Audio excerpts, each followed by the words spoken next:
Well, there's different ways in which the world unifies. I'm sorry to say that, you talk about this Ukraine war with Russia and the Ukraine. You realize only like 20% of the world is really invested in that war. Majority of the world could care less. They're not supporting the United States. It's the NATO thing. It's the globalist thing. And there's some support there in Israel. But I mean, by and large, the majority of the world, I'm talking about Brazil, Russia, India, China, South Africa, Egypt, Iran, Ethiopia, the United Arab Emirates. And by the way, what am I talking about? I'm talking about all the nations that are working together to pull the American dollar down, put America into almost a shock treatment of humbling economic recession and depression, so that they can rise up as the new global economic military power in the world. And I'm sorry to say, it's called the BRICS nations, BRICS. This, I remember Charles Spurgeon once looking at a great British preacher, looking through his window at a bird. It was a bird that was like a speckled bird, and all the other birds were of a different color, and they were picking at it. And he looked at that bird being harassed by all the other birds, and he opened up Isaiah and he got a revelation. My heritage has become a speckled bird of prey. It was what happened to Israel when the God that had blessed them and the God that had formed them was rejected by Israel, and God stepped back and said, if you don't want me, I'll let you have it your way. Have it your way. And without God, without God's protection, they become like a speckled bird. All the other nations began piecemealing and taking and picking apart the assets, the real estate, the inventory, the trade routes, and then finally the people themselves were slaves. And the warning is, when God makes you a great nation, you could lose that. And we've got people that are absolute, sorry to say, moranos is the Greek word, in our own ranks, Fuller Theological Seminary graduates, who accuse people like me of being Christian nationalists just because I don't want to see our country become a speckled bird of prey that turns its back on the God that gave us the freedom we've got, the blessings we have. I don't know what God's tolerance is for insult and rejection, but I do know that the beginning of redemption and healing the land is if my people who are called by my name will humble themselves and turn from their wicked ways and confess their sins, repent, and turn from their wicked ways, then will I heal their land. God's people have to do that, which is why it's even more ironic that the Christians that care about their nation and step up and say we need to repent as a nation would be accused of being nationalists. I think it's a demon attacking people like me, frankly, because I think America could become a speckled bird of prey.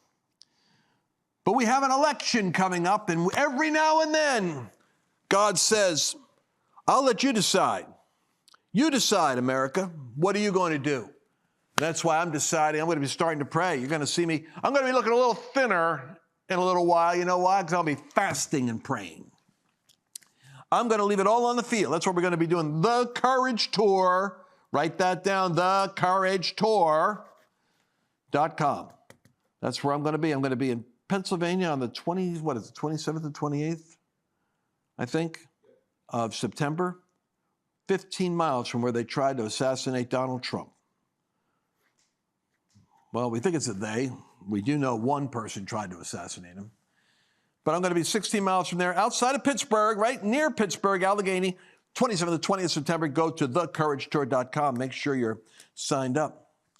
And by the way, this BRICS nation thing, man, we can push it back, but those nations want the dollar to collapse. How long will God prop up the almighty wealth of the United States as a global superpower if it turns its back on him? We'll find out. That's why I tell people, get my report. Go to lancewallnau.com/gold, lancewallnau.com/gold, because Haggai said, the silver is mine and the gold is mine. In a time of great shaking, I'm going to be doing a building project. Regardless of what happens to the nations, I got a house I'm building. And I pray to God that you and I are on the same building project as God, because the silver and the gold, or the economic stability of our times, is going to be tied to being in the will of God. That's all I can say. LanceWallnau.com/gold will explain the technical aspects of why it is that gold and silver becomes a storehouse of tremendous value during a time of global shaking. But you already know that because you're smart people. If you have an IRA or a 401k, put it in something other than paper. That's the important thing. And gold and silver is a wise investment. And I'm not I'm not a certified financial planner, but I do hang out with them. And so that's good advice. Meanwhile, let's get into today's show. And today I'm going to do something very different. You want to stick around for the ending. Do not miss the ending, because I'm going to show you how to pray for the Middle East, for Turkey. I didn't even think I prayed for the Middle East today. I did Venezuela and Brazil and Turkey and Argentina. Why? Because you got to know what's going on in the world, principalities and powers that are at work, and how it affects the United States. And I pray for Israel that they will unify behind their leader, that Netanyahu's anointed of God, that nothing will stop him from having the wisdom and the courage to be led by the Spirit in bold initiatives that will secure peace in Israel for the next 48 months. In Jesus' name, you'll enjoy today's show. Let's go there. I want to send special greetings to my audience today that is going to be watching from Israel. We'll be broadcasting into the Middle East. And of course, what is on the front page there that is a bit strange to me, and I think many of us in America, is the protests that are going on against the government when Hamas has just brutally murdered 6 Israeli soldiers that were hostage, and one of them was an American citizen. And they don't care. I put the question out to my people on Twitter, or X, however you want to call it. By the way, I want to encourage you to go over there. I spend a little more time there than I do on Facebook these days, because there I got a smaller audience, I think. And so I'm actually reading comments and responding, much to my detriment sometimes, because I engage lunatics in conversations, which isn't good for your mental health. But over there, I did a survey question. And I said, how many American hostages do you think would be assassinated under a Trump administration? You can almost hear the laughter. None. I was at the prayer breakfast in Washington, D.C. Oh, I just wish all of you could have lived during the Trump administration and experienced firsthand the raw spontaneity of an unmanageable force like Donald Trump. He got up at the prayer breakfast, and he was mad at Nancy Pelosi because Trump, fiery kind of John Knox reformer that he is, sees Nancy Pelosi sitting there, and he says, what hypocrisy. You're here at a prayer breakfast with Jesus and all these Christians, and you're trying to impeach me from office for my phone call to the Ukraine, exposing corruption in this government, and you hypocritically sit there like a Christian when you're not a Christian. He just got into it right there. I couldn't believe it. Oh my gosh, right there at the prayer breakfast. We need people like this, I'm telling you. And then he got up, calmed down. He said, all right. I'm going to try to behave myself. It's a prayer breakfast. I love the guy. He goes, we have here a young man who came back from Turkey. He was Pastor Brunson in Turkey for like 2 years or so, locked up, was a political hostage. His wife came, beautiful wife, beautiful woman. She cried. She told me, I miss my husband. He's innocent. He's a political. Trump said, I got to thinking about it. I went home and I got on Twitter and I announced to the Turkish government and to Erdogan, let the kid come home. Let the guy come home. He's innocent. In fact, if you don't release him, I'm going to put a 30% tariff on all steel exported from Turkey to the United States. This is your major export to the United States. Trump knows where the Achilles heel is economically in every country. He's not dumb like our people who, go to war and then, put their money into the defense contractors, and they've never used any other levers. Well, Trump almost crashed the Turkish economy overnight. Erdogan the next day, oh, stop it. And we're not going to put up with this. And he let the guy go. All right, Trump got him back. He said, here you are. Then Trump said something no newspaper that covers these events had the courage to even say. Trump said this. Do you know how many hostages were held by various governments around the world when I came into office? He said it was like 17 Americans held by various governments for various issues. He said, we requested they come home. And they all came home. And he said, why do you think no country wanted to keep a hostage when I was president? He just asked a rhetorical question. Everybody stared at him. Half the audience, I'm sorry to say, stared at him stupidly because they didn't know what he was talking about. And he said, I know why. And then he moved on to his next point. I'm going to tell you the thought bubble behind his head. Because if Hamas knew, well, if Hamas was in office, I don't think they would have attacked Israel the way they did. Because they would have feared that Trump would have endorsed Israel punching their lights out. But they didn't have to worry about that because they have kicked the can around the globe, Biden and Harris. They watched Afghanistan. They watched our fumbling Barney Fife, military generals. And so they thought now's a good time to go strike. America's weak. Well, if Trump was president, they wouldn't have shot and put a bullet in the head of an American hostage. And I don't frankly think they would have kept an American hostage. They'd keep a French hostage and any other hostage, not an American. Especially if Trump made an issue out of it. Why did Trump say no country kept any of the hostages, including North Korea? Why would none of them do that? For fear that Trump is loco. He said one time, he was with Putin, and he said, I told him that if he ever went into Ukraine or did something like that, I'd probably bomb Moscow. Shrugged his shoulders. Maybe. And Putin looked and said, you can't be serious. And Trump said, well, I don't know. He said, if he's smart, he would realize I would not bomb Moscow. I would never think of triggering an event like that. He said, but let me tell you something about negotiating. You got to put the 10% crazy factor in the other guy's head. Be unpredictable enough so that you just might do something. That's what you don't have in Washington now.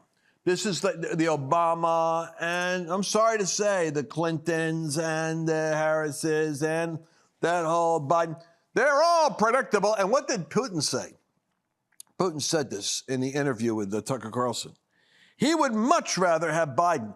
Stupid as this administration is, as dangerous as it is, giving long-range missiles now to the Ukraine so they can attack inside of Russia, giving them F-16 jets so they can attack.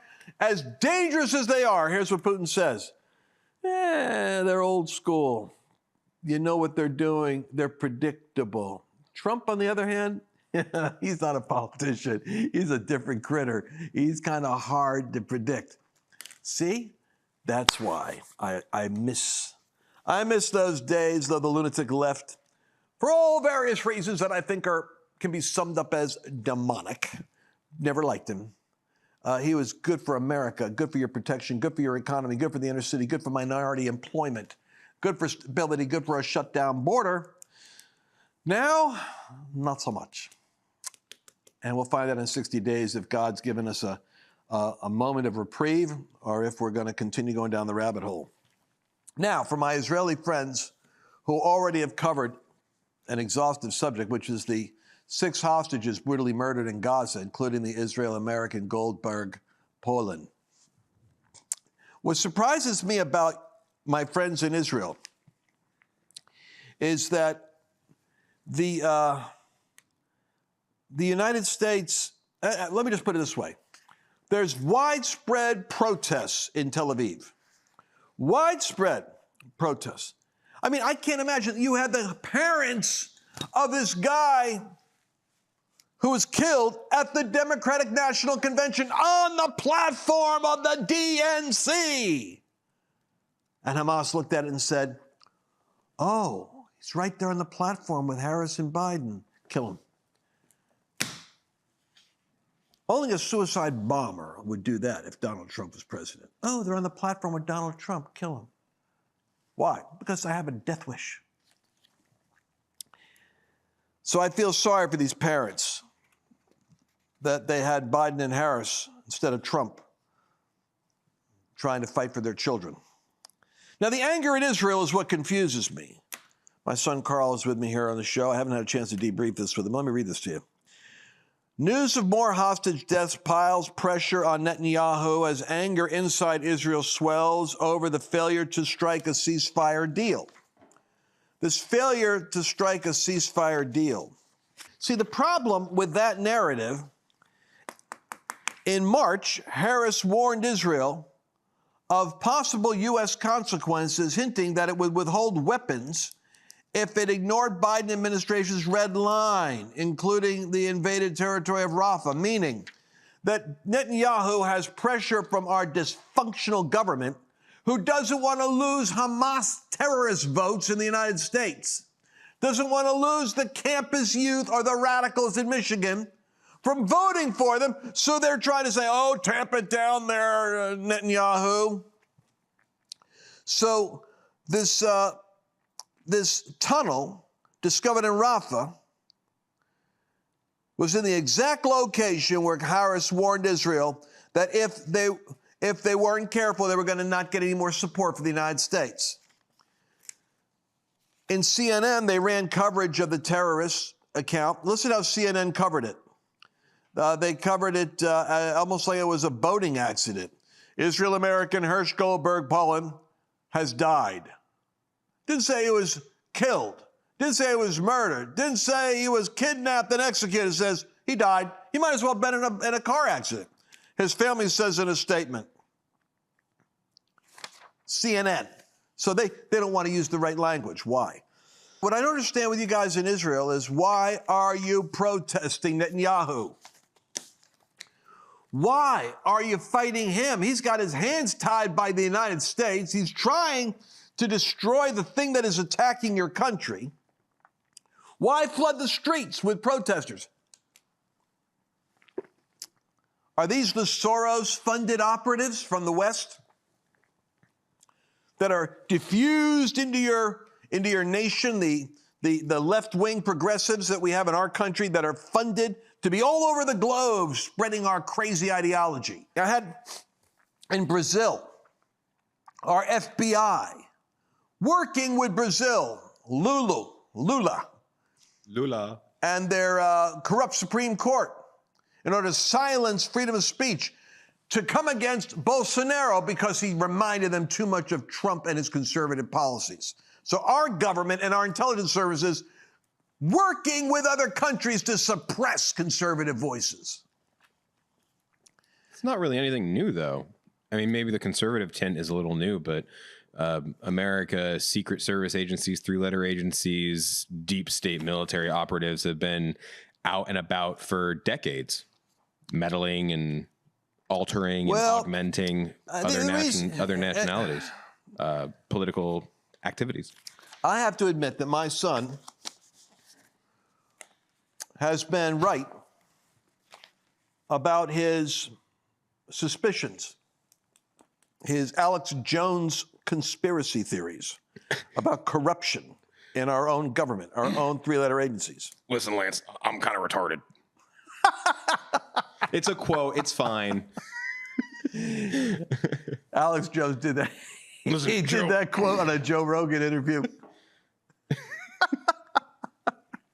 We can cut that. It's fine. You gotta love Alex Jones. Anyway, I'm just telling Israel, you got a great leader there in Netanyahu. It's not his fault. You got crazy Hamas terrorists killing your people. I blame America to a great extent for not backing you more aggressively, other than with rhetoric, because it's election time. Right. But you guys got a tough job. Listen, I'm eating the clock here. I got 10 minutes. There's so much to cover. But outside of Israel, listen, we're behind you. We're with you. We're praying for you. I got family there. I'm coming down in October to go see how you're doing. I'm going to come down and encourage you guys. I'm going to come make a trip down there. But let me get to this Maduro. I'm going to cover corruption that's going on in other parts of the world. Nicolas Maduro, they stole an election. I mean, listen, Brazil stole it from Bolsonaro. Maduro stole it from Edmundo Gonzalez. And I don't want it to happen in the United States. I don't want to see another election stolen. Carl, read what you got there in image 4. For sure. Breaking. Venezuela's socialist dictator Nicolas Maduro and his regime just issued an arrest warrant against opposition candidate Edmundo Gonzalez for questioning the results of the recent election. This is a textbook copy of what American Democrats did to President Trump. The truth is that the opposition was wise to acquire election result tally sheets from 80% of the voting stations before the regime could confiscate and change them. The real results showed an overwhelming victory for the opposition and a final defeat of the socialist regime. Maduro is now on a manhunt for all of his opponents. I don't often advocate for foreign interventions, but I hope Venezuela's neighboring countries help the people because what's happening there isn't sustainable. America is under a spirit of delusion. America has abandoned God. Women are being used as pawns, which is exactly what the left does. We had given the keys to our church to the government and said, government, you run this church. You make the decisions for me. When we vacate the public square and leave that to chance, something fills the void. When liberty hangs in the balance and your children, your grandchildren, your nieces and nephews come to you and they say, where were you when tyranny knocked on our door? What are you going to tell them? What's it actually going to take? Seriously, what kind of trigger point will cause the church just to come out of this zombie stupor and say, okay, that's it, I've had it? The church shouldn't be in a bunker waiting on the rapture, but ought to be invading the mountains of influence for the glory of God. We have to save our nation. We have to save our children. We don't have the luxury of disunity. I don't have to agree with you on everything. We need to fight for this nation together. Together. Courage is not the absence of fear. Courage is the absence of allowing fear to dictate the outcome. My job for all of you is to find the unfinished assignment because America is too young to die. Fighting for liberty and freedom is difficult. It is hard. Choose your heart. Where the mothers will suddenly see and perceive the organized threat against their little boys and their little girls. And that they will rise up. Because you've got a nation to save. You've got grandchildren to save. This is for the states we're going to. It's for the souls that are coming in. And this courage tour is so important because we must stand. We must move into the public square. And I heard the Lord say this over you tonight. Oh, we say now, you haven't seen anything yet. You haven't seen anything yet. You haven't seen anything yet. And just you wait, this is just the beginning. Liberty and freedom are not free. Every veteran understands this. It requires a very significant level of sacrifice. What legacy are you willing to leave behind for the next generation? Register today at thecouragetour.com. All seats are free. All right, listen, folks. Play video 6 so that everyone listening to me in the United States and in Israel can catch this. So the plane of Nicolas Maduro, the president of Venezuela, is now in the hands of the United States. As you can see there, those images demonstrate that it has just landed in Florida. It was seized by U.S. authorities in the Dominican Republic. That is according to multiple U.S. officials who spoke with our colleague Priscilla Alvarez about this. And how this all came to fruition, Jim, is that this plane was in the Dominican Republic in recent months. We don't know exactly why, but that presented the opportunity for U.S. authorities authorities to work with authorities in the Dominican Republic to actually make up a plan and seize the plane. It's an extraordinary move. The U.S. has for years been trying to disrupt the flow of goods and finances, money going into Venezuela. For example, they have disrupted luxury cars going into the country. But we should note that this is just such a bold move because, according to one of those U.S. officials who spoke with our colleague, this is unheard of and sends a signal that no one is out of the reach of U.S. We just saw some folks heading into the plane, U.S. authorities heading in there with what appeared to be a recording device. They'll be able to collect evidence in terms of what the president of Venezuela was doing potentially on that plane. We'll watch and see how this all unfolds. And the Biden administration making it very clear that they are not going to hold back. They're going to go after Maduro and really try and seize anything he has in terms of incoming revenue, and all of that enable him to travel around the world. Now no longer able to do that on this plane. And I think this is in part stirred by the reaction to the fact that 80% of the tabulated results of the election were seized by the legitimate guy who should be president of Venezuela, but he was robbed, and that Edmundo Gonzalez. And they have an arrest warrant for the man that ran against them. Why, what kind of country would try to put in prison the head of a political party that runs against you? Oh, that's right, the Democrats did that with Trump. America. All right, so, but anyway, in a self-righteous muscle flexing with Venezuela, we've seized Air Force One. And so that's been taken. So big deal. I mean, it's a good deal. I'm glad they're doing that. But you know what bothers me? Elon Musk is in a battle with the Supreme Court. Here's an American business, freedom of speech, and their corrupt Supreme Court, working with our corrupt Department of Justice and FBI, has cut the voice of conservatives off of their X platform nationwide, meaning that Twitter can't put any news out. That it's not going. They wanted him to suppress all the voices that are against the corrupt administration, kind of like they did with Facebook and Twitter. Twitter before Elon Musk came on, and then Zuckerberg finally admitted, yeah, we came under intense pressure from the Biden intelligence community to suppress the laptop story, to suppress the virus truth. Man, there's just so much information out there, and people are so polarized and fragmented in their political universe and their self-interest that there's no galvanizing awareness of the extent to which this is all one unifying threat in America. It's the threat of the left. Anyway. And legalism, in my opinion. It's not just the left. It's not just the right. It's not just the political element, in my opinion, for whatever it's worth. Conspiracy theories. Legalism?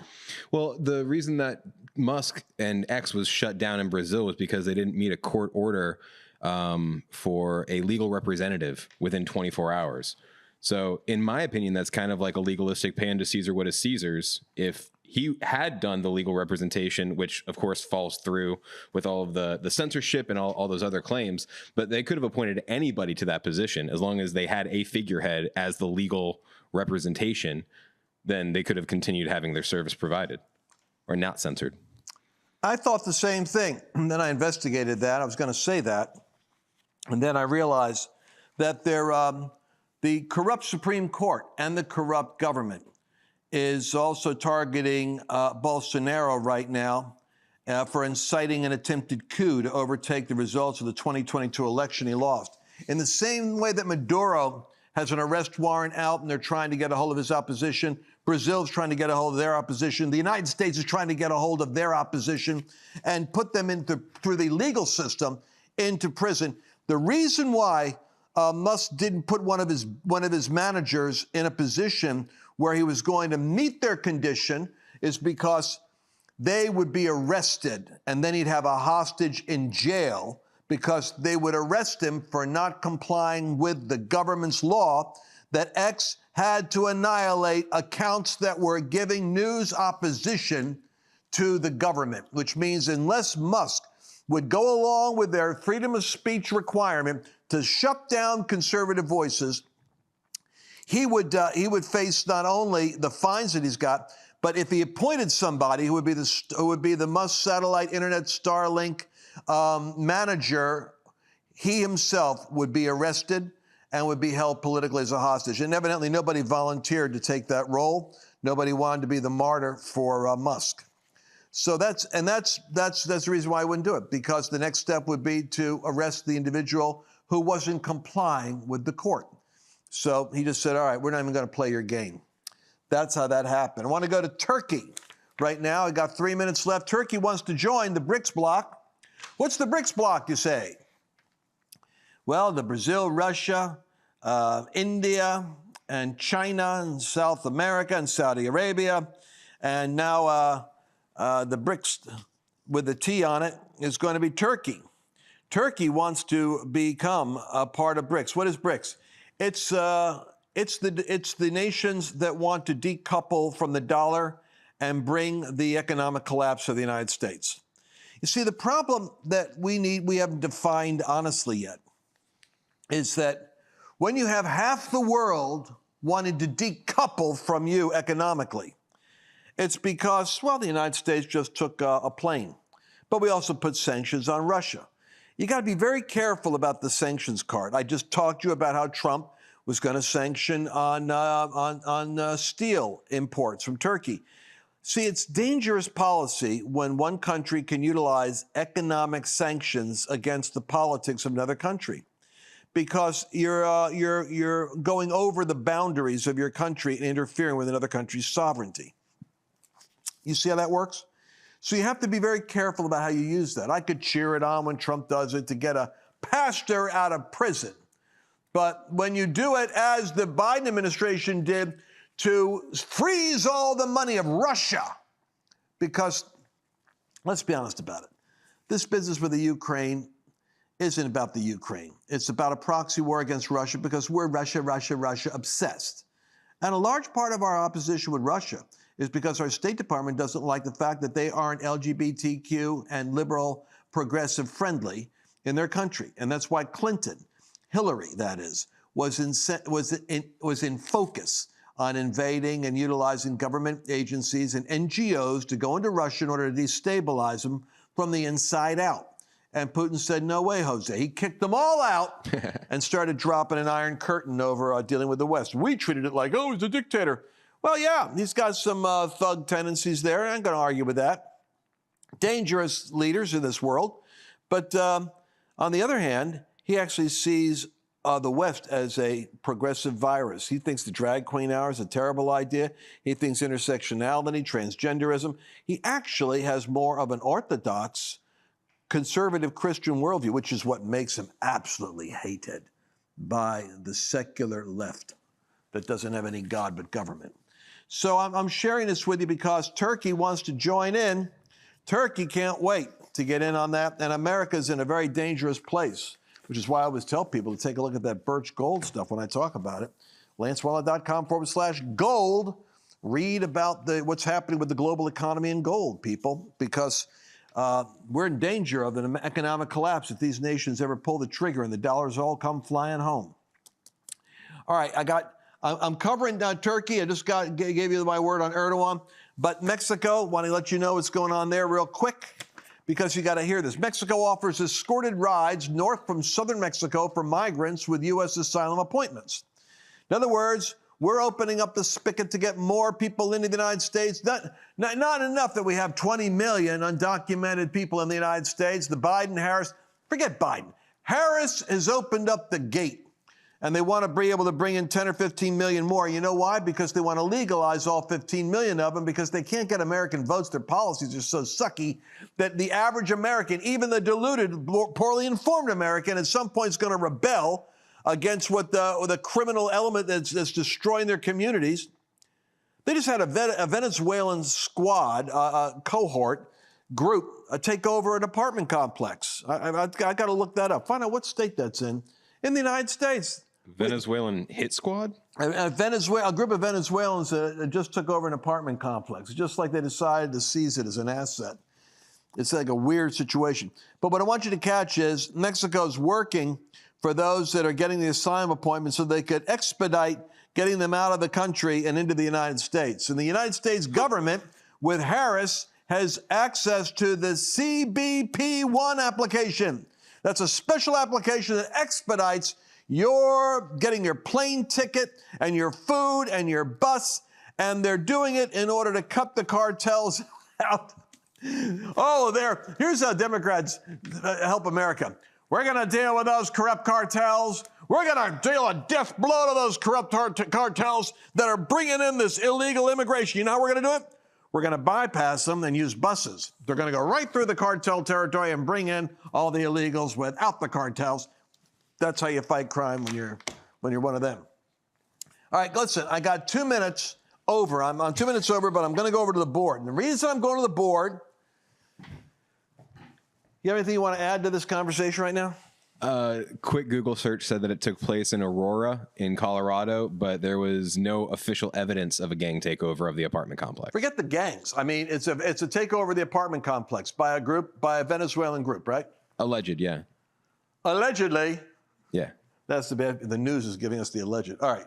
So evidently, a group of some people did something and took over an apartment complex. There you go. The idea is that we suspect that they might be illegal. All right. What I want you to see here is the news, and I made a new commitment, how to pray, because it's not enough to just go over this stuff. I don't want to go over this stuff. I mean, I want to be an informed person, but I don't want to. You can get this from Breitbart or from Real America's Voice. What I want to do is add this one element. How do you pray?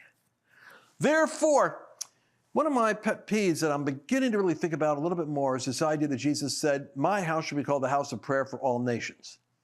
My house should be called the house of prayer for all nations. And I think about that. I'm going to talk to this camera for a minute. I like the angle because I got a Washington behind me. My house should be called the house of prayer for all nations. I don't think we take that seriously. You know why? Because we're too religious. We think about it as, well, Lord, I pray for the harvest. Forget that. That's not the only thing you're praying for. You want to pray to stop, nuclear war. You want to pray to eliminate the death of a million babies. You want to pray to eradicate poverty from taking food out of the bellies of little children in countries. See, proactive prayer has to deal with the political element, the government element, the military element. What's happening what the devil is doing in the system to create the abscess that produces so much aggregate misery. It's not enough to be the bleeding heart that wants to go do disaster relief when you're called to be praying and administrating something more aggressively in the spirit. Daniel wrestled with principalities and powers when he prayed and overturned them. And he affected the agenda of administrations. All right. You need to know in Venezuela right now, there is a corrupt sitting president who has stolen the election from a legitimate president. The Christians are praying for this guy, Gonzalez, who now has an arrest warrant on him. We have to pray that God overturns the work of the darkness in Maduro's administration, that God will turn his hand against this corruption and will bring down that power and will put in place an honest and a righteous government. 7 million people have left Venezuela. That's how miserable they are. And it's only a country of like 22 million people. Pray for Gonzalez. Pray for his supporters, for courage, for confidence, for resource, for friends. Pray that God will cause a change in Maduro for his own salvation, or that God will bring a judgment upon the darkness that is imprisoning, beating, and even killing its opposition. That's an interesting way to pray. You got a better prayer? Send it to me. Brazil. Justice Alexandre de Moraes is the Sith Lord, Dark Hand, Chief Justice working with the corrupt President Lula da Silva, who is the card-carrying Marxist, who I believe took the election from Bolsonaro, who they are also trying to hunt down like they're taking Trump and putting him in jail. I pray that there will be a movement in Brazil of righteousness that will overturn the influence of the courts so that the courts will be a just court, and that the presidency will be occupied by someone who believes the word of God, that honors the word of God, and that is just and incorruptible in their office. Now, if you're not a Christian, you got all triggered by me going with the word of God. Well, tough. You do your prayer, I'll do mine. I'm going to believe in God. Turkey, President Erdogan. Well, this wily character, he really would love to have the whole of the Muslim world behind him as a caliphate. But you know, they have the problem with the Sunni and the Shiite until they figure out how to unite those two into one. That's going to be their Antichrist problem. He'll figure that one out. But Erdogan, in the meantime, is kind of a secular Muslim who works the Muslim card heavily in order to keep his radicals on his side. But this guy, I pray that he will not become an adversary to Israel. The one thing that would be Israel's biggest mistake and biggest danger isn't Iran. It's if Turkey ends up involved with the war. And Turkey could be for political reasons. If this guy thinks it's advantage to him to come against the Jew.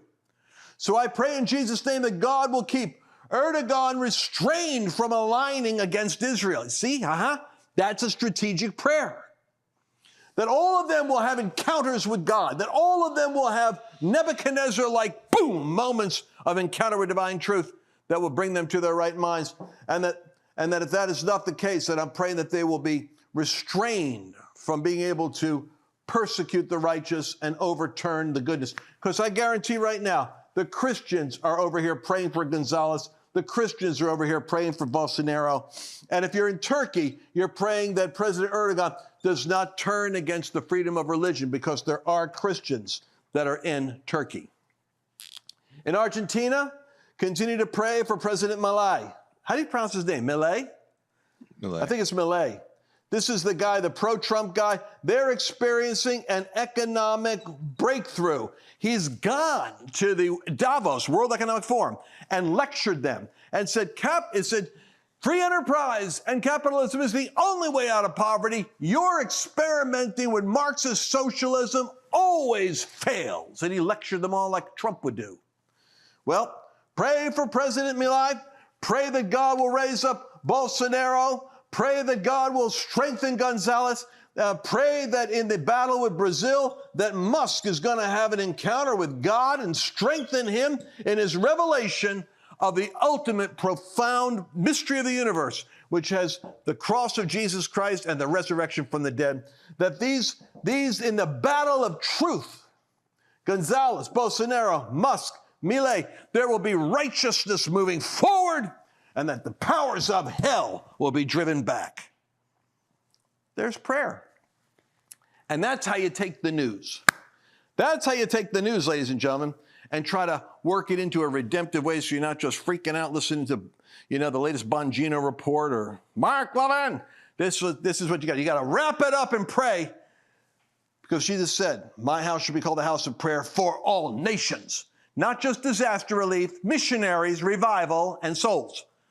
Pray, because the more strategic you are, the more powerful you become. See you again on the next broadcast. God bless. Did you enjoy this latest episode? Please remember to share it with your friends, because the more knowledge you have, the better equipped you are to navigate the world.